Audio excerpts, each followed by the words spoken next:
Right, George, I brought you all I could find on Jim Prideaux, such as it is. Thank you.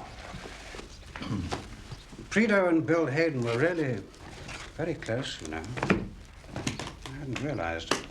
Yes. Thank you. Operation Testify. We still need to understand what happened, or rather, why it happened. The file you borrowed, Peter, does at least give us a nudge in the right direction. I think I know who to talk to next. Your day was hardly wasted. I am glad of that, George. We've traced Prideaux. He's become a teacher. Thursgood Preparatory School for boys. It's in the West Country. Right.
Timekeeper, time please, Rhino. Please, sir. How long? Well done, Roach. Knew you would. Second time round. Sir, how long? Now then, Jumbo. See that man? Who's he then? Seen him before? No, sir. Anybody seen him before? No, sir.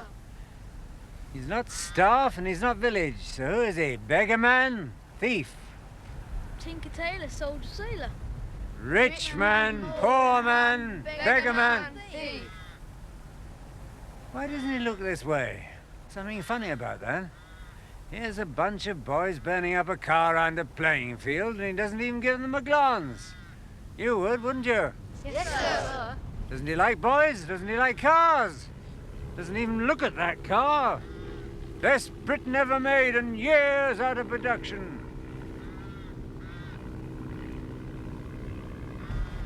Right, gather round. Come on. Right, now, anybody sees him again, let me know, or any other sinister bodies, understand? Yes, sir. Don't want juju men wandering around pretending they don't know we exist. First glimpse, tell me, right? Yes, sir. You know, Jumbo, I don't hold with odd bods wandering around a school. Last place I was at, we had a whole gang broke in, cleared the place out. House cups, money, boys' watches. Nothing sacred to types like that. We don't want to swiping the Alvis. Words irreplaceable! Thanks to socialism. Colour of hair, Jumbo? Sort of light-coloured, sir. Height? About the same as you, sir. Age? Well, hard to say, really, sir. Go as it was, at that distance. You'd know him again, Jumbo, for sure. Best watcher in the unit, Jumbo Roach is, eh? As long as he keeps his specs clean.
Oh, it's you, Jumbo.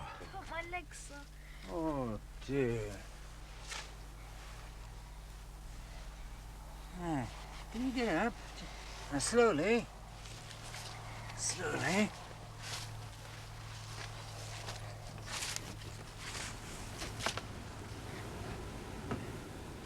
Fell off the bricks, did you, Jumbo?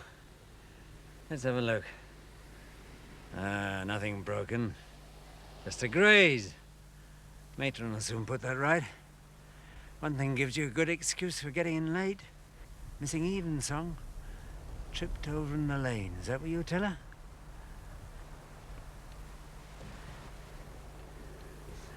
We got a secret, haven't we?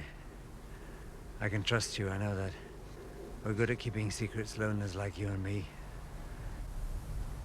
Is it because of that man? Would you shoot him? Are you working undercover like Bulldog Drummond in the book? Some of the boys wanted to call you Bulldog, but we thought Rhino was better. Bigger than a bulldog. I used to be a soldier, Jumbo. What you saw just now, that's a souvenir. You know, it's like this. How I got it, they're both secrets. I keep them to myself. You understand, don't you, Jumbo, eh? Yes, sir. Knew you would. Knew you would. Good night, Jumbo. Good night, sir. Thank you, sir.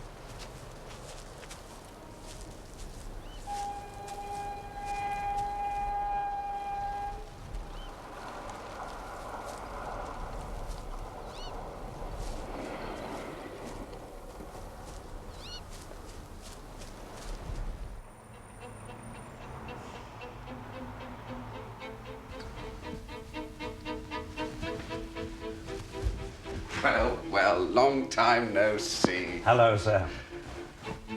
Care for it? Very impressive. Better than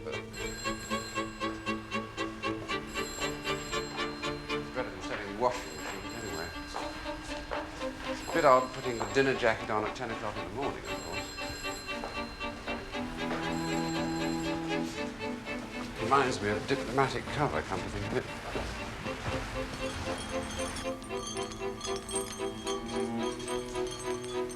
Believe it or not, it's straight, which makes a change.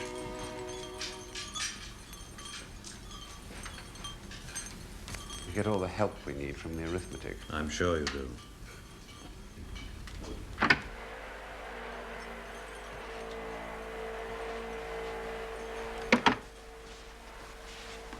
My employers might let me invest a few pennies of my own before too long.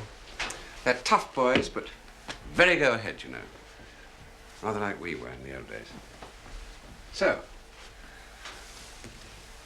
what can I do for you? I want to talk to you about the night Jim Prideaux was shot. The night of Operation Testify, which was what it was called, in case you didn't know. Oh, writing your memoirs, George? We are reopening the case. Who's this we, oh boy? Lacon called me in, with the minister's blessing. I can give you a telephone number to confirm, although I'd prefer not. All power corrupts, but some must govern, and in that case, Brother Lacon will reluctantly scramble to the top of the heap. The record's been filleted. Of what there is on the file, the most useful piece of information is that you were duty officer that night. Yes. Yes, I'd just come back from Tokyo, a 3-year stint. Nobody seemed to have any plans for me, so I thought I'd push off to the south of France for a month's leave. And then old Mendel, controls minder, picked me up in the passage and marched me off to sea control. The whole place felt weird. There was nobody about except the radio and code people. That Harridan Molly somebody or other was monitoring, a busy little body. Molly Purcell. You were in Berlin, Bill Hayden was up country, and Percy Allaline was in Scotland. Control seemed to have cleared the decks. My God, he was a shock. I'd heard he wasn't his old self anymore, but I hadn't been prepared for this. It was like opening a coffin lid. He didn't waste time on any pleasantries. I need somebody good to man the switchboard. It's got to be an old hand. I could bring in somebody from one of the outstations, but you're better, because you've been away for so long, away from the infighting and the vendettas around this place. You don't know what I'm talking about. That's good. Just do exactly what I tell you. could be a crisis tonight. I've got a man doing a special job. It's of the utmost importance to the service. The service, it's for us. It could change everything for us. Your job tonight is to act as cutout. Cutout between me and whatever goes on in the rest of the building. If anything comes in, radio signal, phone call, letter, anything at all, no matter how trivial it seems, you are to wait. Wait until the coast is clear and then bring it straight to me by hand, Sam. You don't use the internal phones.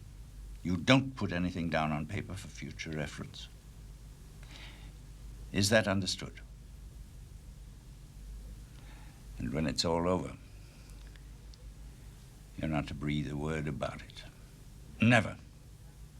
Not to anybody. Not to Smiley. Not to Hayden. Not to Bland. Nobody.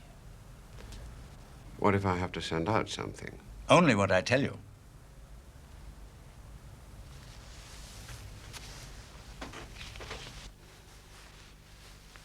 The defensive weaknesses have, I think, cost them the match, which could now be sewn up by Paul Mariner. Or by Woods. 2 are still down. Or by Muren. Or by Walk. And in the end, by none of them. Unbelievable. And Paul Mariner is completely flat. And he deserves a great deal better than that, because I think by shade he's my man of the match. Bollocks.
Studio officer.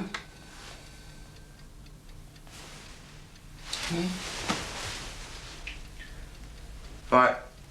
Yes, I see. Yeah, well, I have to call you back. It all sounds very unlikely.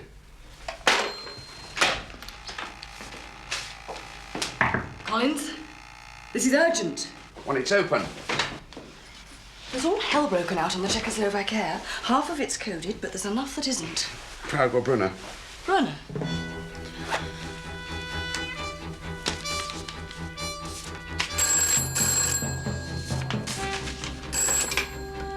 Yes? All right, Molly, keep listening.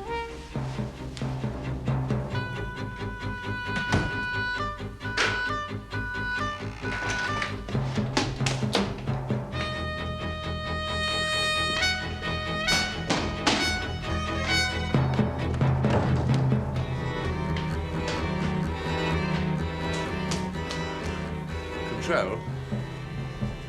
Oh, Control.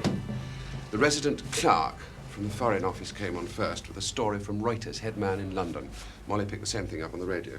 And Reuters and a couple of Fleet Street papers have already had another go at the Foreign Office. They're saying that a British spy has been shot in Brunner. The Czechs are telling the world about an act of gross provocation by a Western power. They haven't named the dead man yet. Can I have a brief, please? Control, I need a brief. We must say something. Do you want me to deny it? A flat denial, just to start with. Do you want me to get someone else in?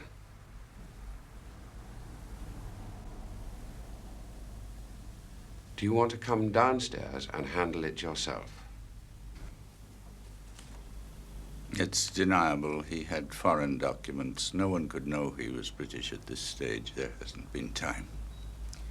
Even if he's not dead.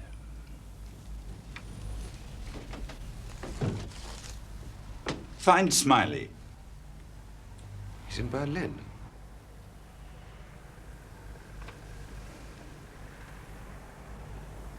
Yes.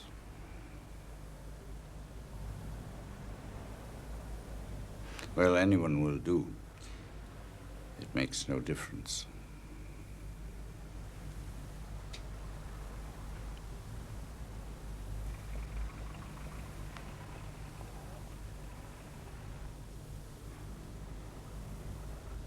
Tell Mendel to get me a taxi.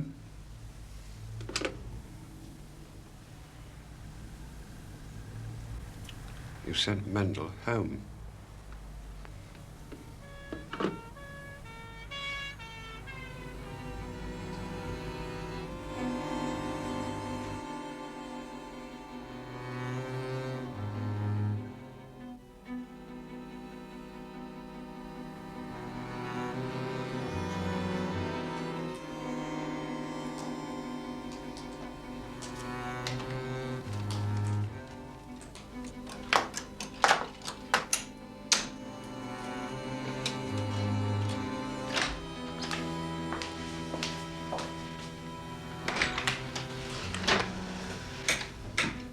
He's been named. Hello? Hello. Hello, is that Mrs. Smiley?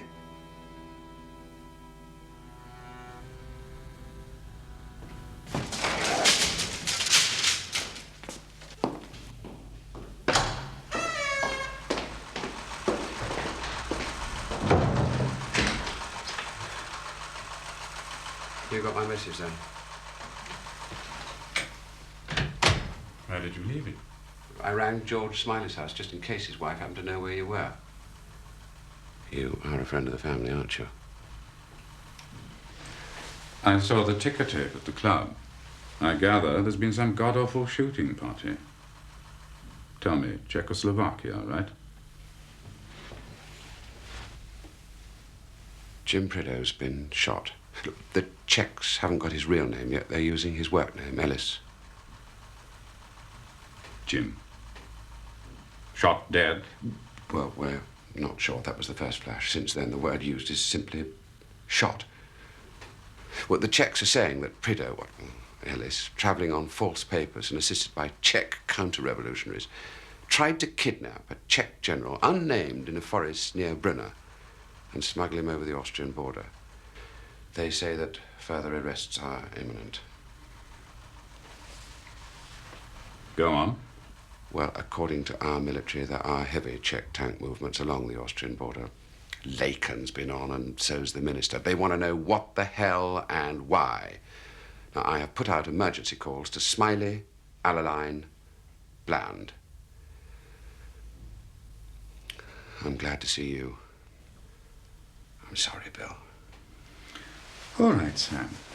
Now, first thing we do, you call this number. It's Toby Esterhazy. Tell him you're speaking from me, and he's to pick up the 2 Czech agents we've had our eyes on at the London School of Economics, and lock them up. Now, straight away, Sam. Jim's worth a lot more than those 2, but it's a start. I'll have a word with the Chief Hood at the Czech Embassy. If they hurt a hair of Jim Prideaux's head, I'll strip the entire Czech network in this country bare. And he can pass that on to his masters. I make him the laughing stock of the profession.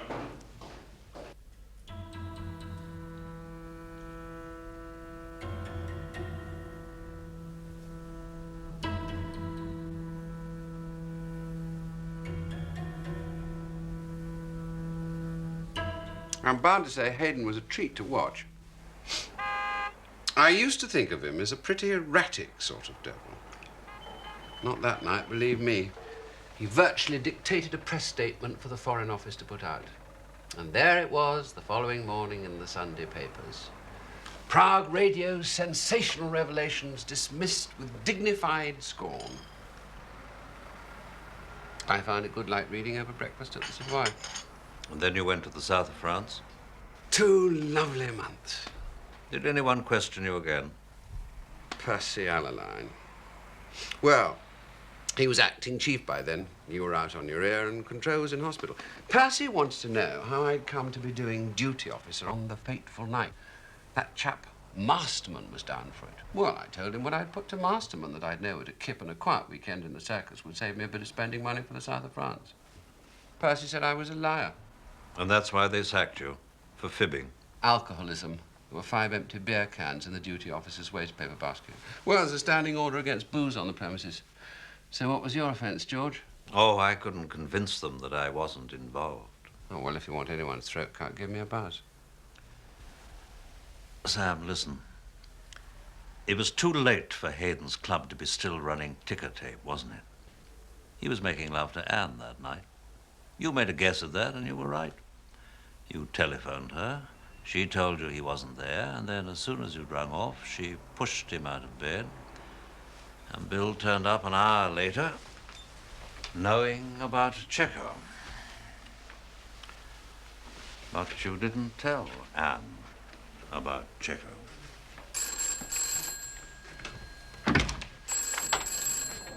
I'll find my own way down.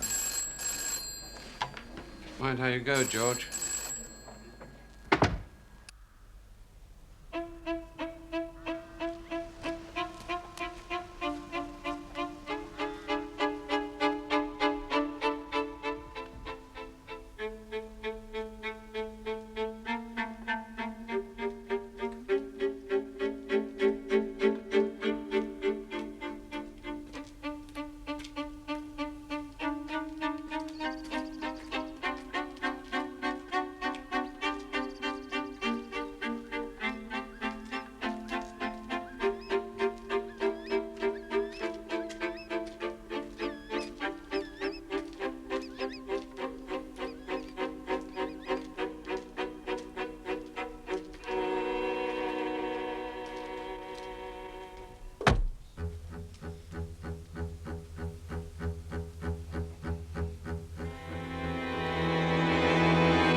Smiley.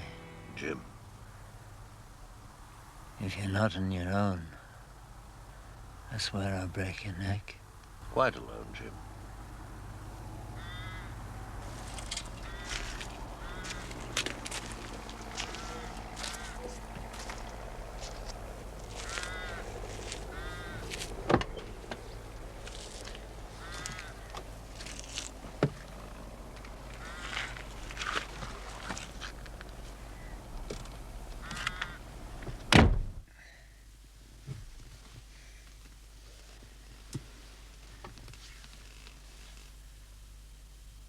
God damn you, George. What the hell do you want? I'm sorry, Jim, but I have to know what happened. I'm finished, man. They told me to draw the line. I've drawn it. How'd you like schoolmastering? I think you had a spell of it after the war, didn't you? Was that at a prep school? Don't come round here playing cat and mouse with me, George Smiley. Look at the file. Circus file? Not available to me, Jim. I'm blackballed. Hard luck.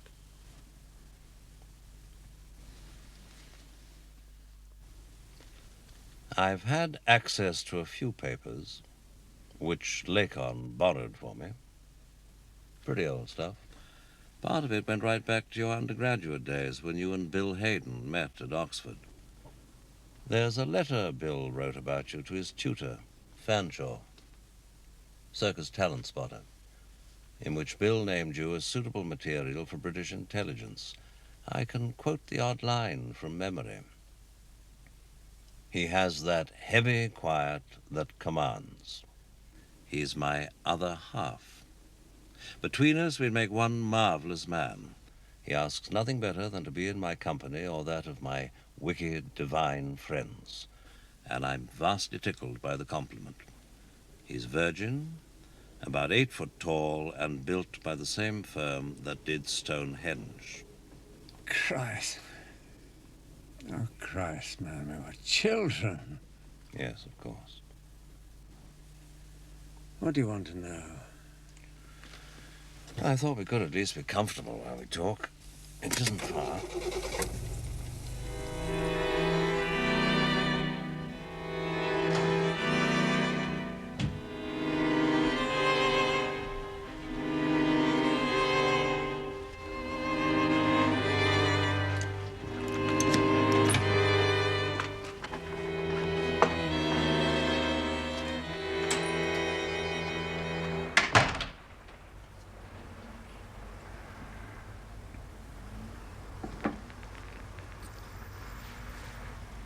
I came round in a prison hospital. Barred windows, high up. They operated after a fashion. Next time I came round, I was in a prison cell, no windows at all. I tried to work out a plan of campaign to meet the interrogation. I knew I'd never be able to keep quiet. No chance of that. If I was to stay sane, possibly even survive, there'd have to be dialogue. At the end, they'd have to believe I told them all I knew. I decided I'd give them my version of Operation Testify first, the one Control spelled out for me. I was head of scalp hunters. I mounted my own campaign without the knowledge of my superiors because I wanted to prove I was worth promotion. If I could believe that, I could bury deep inside myself all thoughts of a traitor inside the circus. No mole, no meeting with Control, no Tinker Tailor. I was there to turn General Stevchik, and just that. Then I thought I could throw them the names of 1 or 2 other Soviet and satellite officials who've been turned recently. I might even give them the rundown of my entire Brixton stable. Anything, so long as I forgot the mole and Tinker Tailor and kept myself out Czech networks. You know, I recruited the founder members. Yes, a fine piece of work. That's the joke. They couldn't care less about the networks. Knew it all. Rolled them up, have they? They knew damn well that Testify was my private brainchild. I began exactly where I wanted to end, with the briefing in St. James's. All they wanted to talk about was Control's rotten apple theory, Tinker Tailor, the circus spy. Did they actually know the address of the St. James's flat? Yeah, they knew the brand of the sherry. What about the charts? Control's charts on General Stevchik's career. Did they know about those? No. Not at first.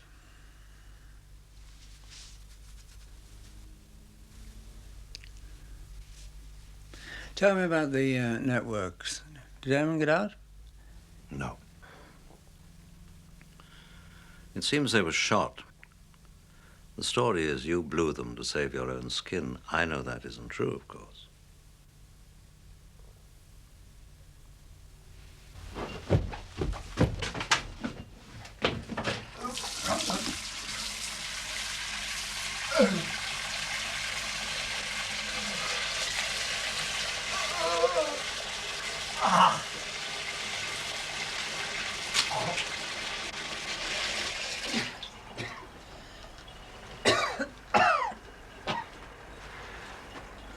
For Christ's sake, let's go somewhere where we can breathe.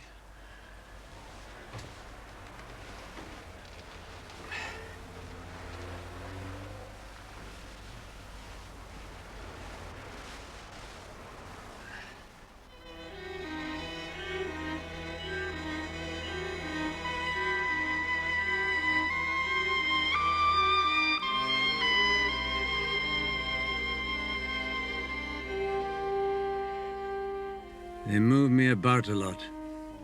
Different rooms, different prisons, depending on who was doing the interrogating and what methods they wanted to use. There's quite a lot of muscle.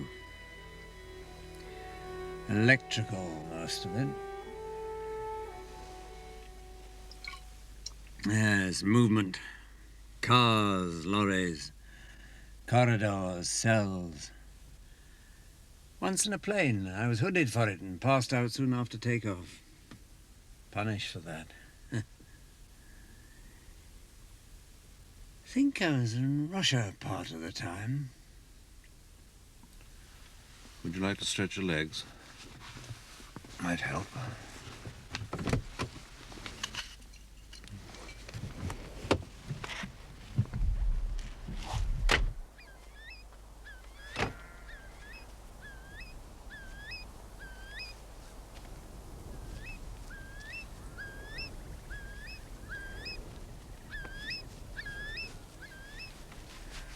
They went straight to the heart of it. Why did Control go it alone? What did he hope to achieve? His comeback, I said. I got a laugh. The tin pot information about Checo military emplacements wouldn't get him a square meal at his club. So, I said, maybe poor old Control was losing his grip. That bored them. Back to the cooler. Punished again.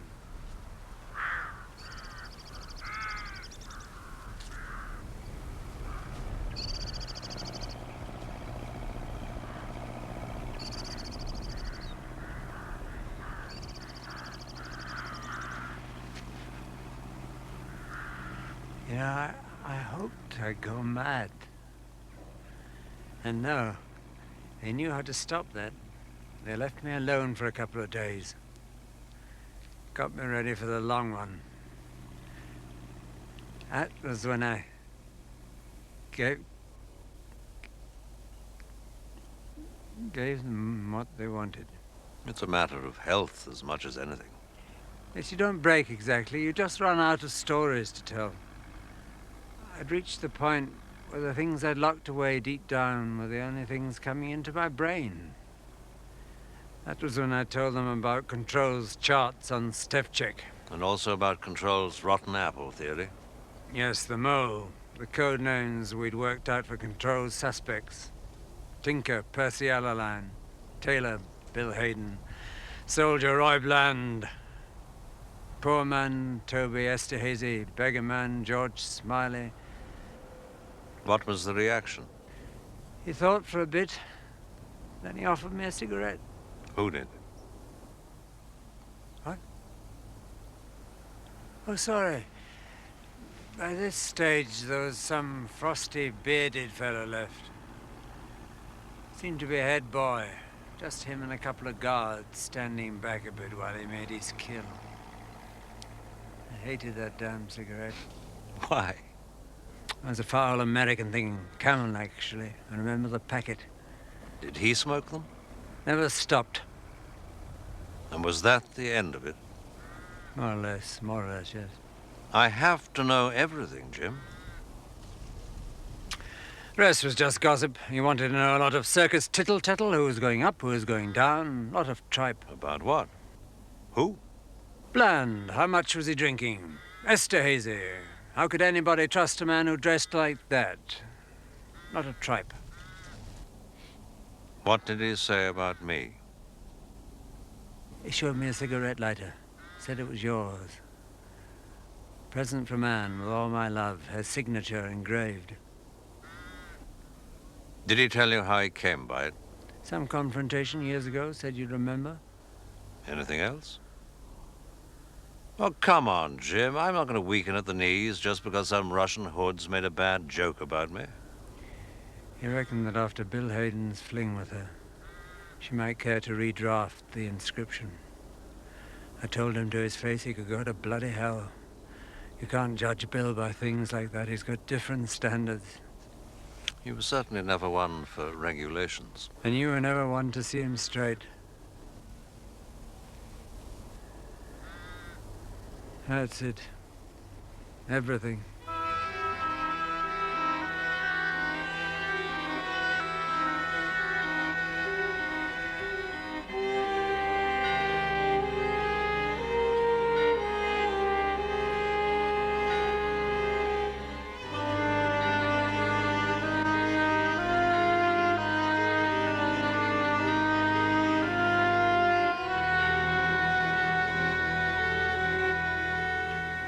Bill made a huge fuss about your repatriation.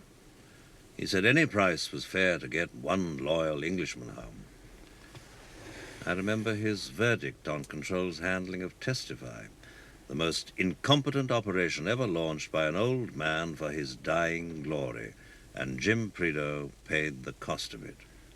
Proud of your memory, aren't you? Did you see Bill at all after you got back? No? Your oldest, closest friend? I was in quarantine, wasn't I? Well, yes, but never mind. Let's just go over your debriefing at Sarat to wrap it up. Were the Inquisitors sympathetic or not? Never appeared. No questions at all. I was in limbo, ate a lot, drank a lot, slept a lot. Then Toby Esterhazy turns up. New suit, full of himself. Tells me the circus had nearly gone under because of Operation Testify, and I'm currently #1 leper. Control's out of the game, and there's a reorganization going on to appease Whitehall. They sent Toby? Yes, the little charmer. He told me not to worry. About what? My special brief, whatever Control had told me. Did Toby spell it all out? He said a few people knew the real story, and I needn't worry because it was being taken care of. All the facts were known. Were they indeed? And then he gave me 1,000 quid in cash to add to my gratuity. Who from? Didn't say. Didn't all this strike you as a bit odd? No Inquisition. Toby throwing loose money around. After all, through you, the Russians had discovered the exact reach of Control's suspicions about a traitor in the circus. He'd narrowed the field to 5. And no one's asking you anything. The facts were known, man. Toby ordered me not to approach anyone or to try and make my story heard. The circus was back in the road. I could forget Tinker Tailor and the whole damn game. Moles, everything. Drop out, he said. You're a lucky man, Jim. Forget it, eh? Forget it. So Toby actually mentioned Tinker Tailor to you. However did he get hold of that?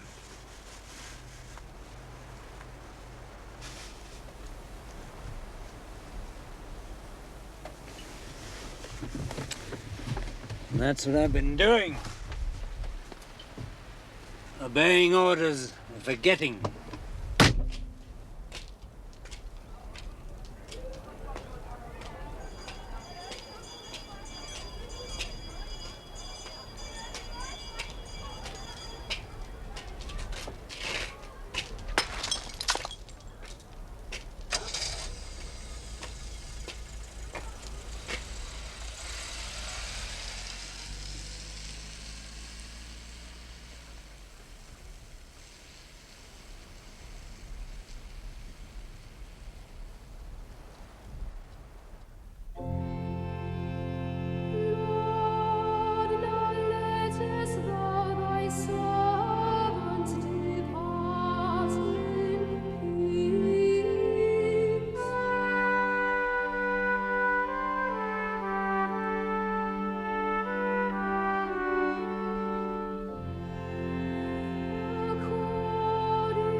it's a